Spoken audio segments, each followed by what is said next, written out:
naiyak, mama. Though, accepted ko naman na wala na siya, pero parang minsan, di ba, pag, pag naalala mo. Oh, tao na da. 15 years ka nakatulog.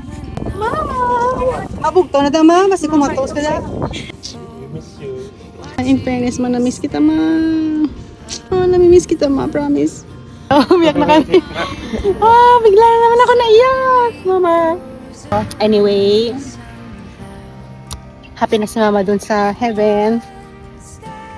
Happy na kami, at least nakakabisita kami dito. Nakabisita kami bago kami bumalik ng Dubai. So si mama namatay 2008, May 14. Though, accepted ko naman na wala na siya, pero parang minsan, di ba, pag, pag naalala mo. Enough, bye! Alis na kami. Ayoko na umiyak. Let's go, Tito Mark.